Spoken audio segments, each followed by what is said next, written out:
Goeiedag geliefde, ek hoop jy is geseënd vandag van my en die hele beleefspan. Dis altyd 'n vreugde en 'n voorreg om hierdie tyd saam met jou te hê rondom God se woord. Nou ons gesels hierdie week oor waarom gaan ek kerk toe? Waarom gaan jy kerk toe? En vandag vra ons 'n belangrike vraag. Wat maak 'n kerk gesond? Dis maklik om kerk te beoordeel op dinge soos musiek, die styl, die liturgiese uitdrukking, die atmosfeer wat ons beleef. Maar 'n gesonde kerk word nie gemeet aan wat mense sien nie. Dis belangrik, maar dis nie eintlik waarna 'n kerk moet gemeet word nie. Dit word eintlik gemeet aan wie Christus is binne in daardie mense, binne in daardie geloofsgemeenskap. Hoe baie van Jesus is in die mense van daai geloofsgemeenskap. Nou Paulus skryf vir ons in Efesiërs 4 vers 16 dat die liggaam, dis nou ons almal saam, deur hom saamgevoeg en bymekaar gehou word. Raai is my 'n pragtige beeld. Elke lid van die kerk is soos 'n deel van Christus se liggaam. Wanneer elke deel doen wat God bedoel het, groei die liggaam. Nie in gewildheid nie, maar in liefde. Daai is een van die belangrikste maatstawwe of meetinstrumente van 'n kerk se gesondheid.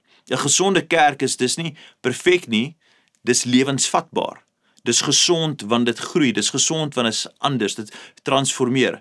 Sy groei, die kerk nou, sy groei omdat Christus in haar woon, sy vergewe vinnig, né? Sy is nou kerk. Sy dien gewillig, sy aanbid met oorgawe, sy staan vas in waarheid, maar buig in genade. En weet jy wat? Elke keer as jy opdaag by die kerk, elke keer as jy jou plek inneem in aanbidding of in diensbaarheid, dan help jy om hierdie liggaam sterker te maak.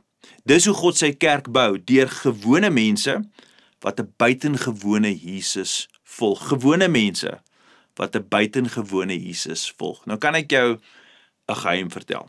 'n Gesonde kerk is nie 'n plek waar niemand foute maak nie, inteendeel. Dis 'n plek waar daar foute kan gemaak word. Dis 'n plek waar Jesus altyd, en dis die kern, waar Jesus altyd die middelpunt bly, selfs tussen mense wat foute maak.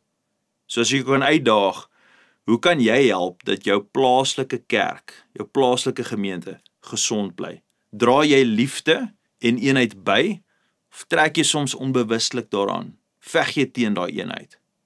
Vandag voordat jy kla of kritiseer oor die dinge wat nie vir jou pas en werk in die kerk, jy vra eerder, Here, wys my, hoe kan ek liefde bring in my plaaslike gemeente? Hier by ons moet jy bid en sê, Here, hoe kan ek by beleef? Hoe kan ek dit kom uitleef? 'n Gesonde kerk groei nie net in getalle nie, maar in Christus gelykenis. En wanneer ons saam groei in hom, word ons getuienis 'n uitnodiging aan die wêreld om ook hom beter te leer ken.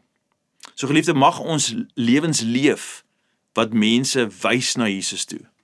Môre gaan ons kyk na iets wat elke gelowige regtig moet oorweeg, en dis die volgende: is jy 'n verbruiker of 'n deelnemer by die kerk? Dis 'n boodskap wat jou denke gaan skuif en hopelik jou geloof gaan versterk. Maar vir nou, kom ons bid saam. Hemelse Vader, so baie dankie vir u enorme genade oor ons lewens. Here, vandag is my gebed dat ons sal kerk toe kom met 'n begeerte om meer van Jesus te beleef. Here, dat ons sal kom nie net vir die atmosfeer of die afgeronde boodskap of wat ook al hierdie, maar dat ons sal opdaag om saam met ander gelowiges Jesus te beleef. Ons sal opdaag om reg te staan as 'n weermag van gelowiges om op te groei in die gelykenis van Jesus Christus.